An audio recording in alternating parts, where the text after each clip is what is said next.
নমস্কাৰ শ্ৰোতা বন্ধু, আজি আপোনালোকৰ ওচৰলৈ লৈ আনিছোঁ মোৰ বন্ধু মনোৱাৰ হুছেইনৰ দ্বাৰা ৰচিত এটি কবিতা। কবিতাটিৰ শিৰোনাম হৈছে পেজ নম্বৰ 103। আজি দেওবাৰ, নিজকে অলপ সময় দিয়াৰ সিদ্ধান্ত চূড়ান্ত কৰিলোঁ। টেবুলৰ কাষত মোবাইলটো ৰাখি মোৰ পুৰণা ডায়েৰীখন মেলি ল'লোঁ।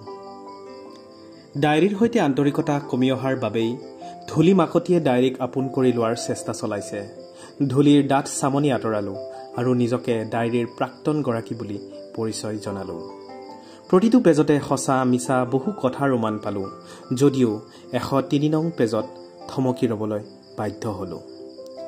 একাদিক্ৰমে পালোঁ তাহানিতে ৰচা বহু সপোনৰ ভগ্নাৱশেষ, মৰহি যোৱা প্ৰেমৰ অভিমানসূচক কথাবোৰ, অনন্ত অসীমলৈ কাষতে থকাৰ প্ৰতিজ্ঞাবোৰ, বিপদত ভৰসাৰ ছায়া হৈ জীৱনক ডাবল ইঞ্জিন গাড়ীৰ বেগত আগবঢ়াবলৈ কৰা বহু বাৰ্তালাপৰ চানেকিবোৰ। মনটো অলপ অশান্ত হোৱা যেন অনুভৱ হ'ল। কাষতে থকা মোবাইলটোলৈ হাত আগবাঢ়ি গ'ল। ফেচবুকত পাব্লিক কৰি ৰখা প্ৰফাইল ফটোখন চালোঁ। গাল দুখন আগতকৈ কোমল হৈছে, মুখৰ উজ্জ্বলতাও বাঢ়িছে। তাতে তোমাৰ আধা ফুটা হাঁহিটোত আৰু মৰম লাগিছে। এৰা, প্ৰেম চাগে এনেকুৱাই, পলকতে সলনি হৈ যাব পাৰে সকলো। কিন্তু তোমালৈ আজি মোৰ একো অভিযোগ নাই, কিয়নো আজি তোমাক সুখতেই থকা যেন অনুভৱ কৰিছোঁ আৰু মইতো তোমাৰ সুখৰেই কামনা কৰিছিলোঁ।